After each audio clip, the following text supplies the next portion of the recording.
The lawyer slid the keys across the table like they were a joke. "That's it," he said. "Your parents left you a warehouse."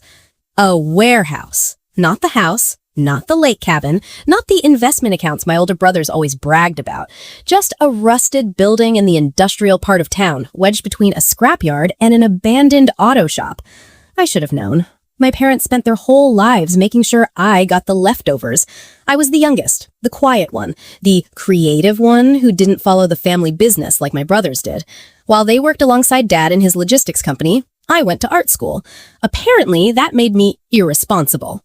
So when my parents died in a car accident, I didn't expect much, but I didn't expect humiliation either. My brothers tried to hide their smirks during the reading of the will. "Guess Mom and Dad knew what they were doing," Tyler said, adjusting his Rolex. "They got the house, the shares, the rental properties. I got the warehouse.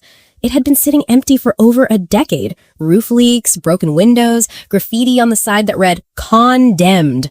Even the lawyer looked embarrassed. 'You can sell it,' he suggested gently. 'It's not worth much, but—' 'No,' I interrupted. 'If this was all my parents thought I deserved, then fine. I'd at least look at it.' The next morning, I drove across town. The air smelled like oil and rust. The building looked worse up close. Faded brick, chain-link fence half collapsed, weeds taller than me. I almost turned around. Almost. But something stopped me. Because my parents weren't sentimental people. They were strategic, cold sometimes, but never careless. And they never did anything without a reason. My hands trembled as I unlocked the heavy metal door. The hinges screamed when I pushed it open. Dust floated in beams of light cutting through broken skylights. The space was massive, empty, silent. Then I saw it. In the very center of the warehouse floor was a single wooden desk, and on that desk, a sealed envelope with my name on it. Not printed, handwritten, in my mother's handwriting. And that's when I realized this wasn't abandonment. This was a message. My hand shook as I opened the envelope. Inside was a single letter and a key. Not a house key, not a car key, a safe deposit key. The letter was short. "Emma, if you are reading this, it means you were the only one patient enough to come here yourself. That's why this belongs to you." My heart started pounding. Your brothers think success is ownership. You understand value. The warehouse is not the gift, it is the door. The letter included the name of a private bank downtown. I drove there immediately. The banker looked confused when I handed him the key, but after checking the records, he escorted me to a vault room. The box was heavy. Inside were documents, property deeds, contracts, and a ledger. Not just any ledger. It showed that the warehouse wasn't abandoned. It was owned free and clear, and it sat on land that had recently been rezoned for commercial redevelopment. According to the paperwork, a tech company had already made an offer for $4.2 million. I nearly stopped breathing, but that wasn't even the twist. The final document was a controlling interest agreement.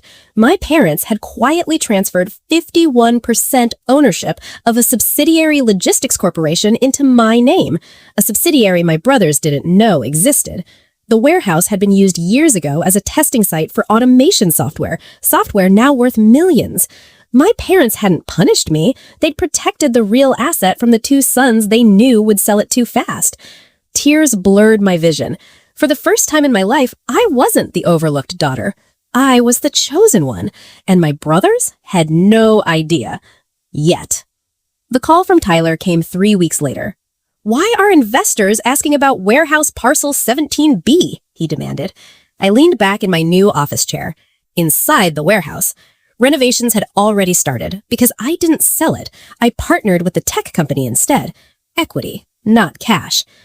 "I own 17B, I added. Silence. "What?" "I own the controlling shares in Horizon Automation, too," I added. More silence. "That's impossible." "No," I replied. "It's strategic." I could hear him breathing heavily.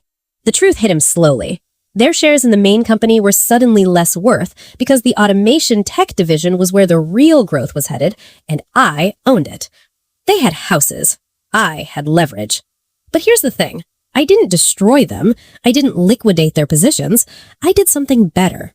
I called a board meeting. I offered them partnership under one condition: equal vote, equal respect. No more baby sister jokes. No more dismissing my ideas. They had no choice. For the first time in our lives, we were equals. 6 months later, the renovated warehouse became the headquarters of a fast-growing automation firm. Brick restored, windows replaced, graffiti gone. But I left one thing untouched. On the inside of the office wall, framed in glass, hangs my mother's letter. Not as revenge, not as proof, but as a reminder. Sometimes what looks like rejection is actually preparation. And sometimes the smallest inheritance is the one that changes everything.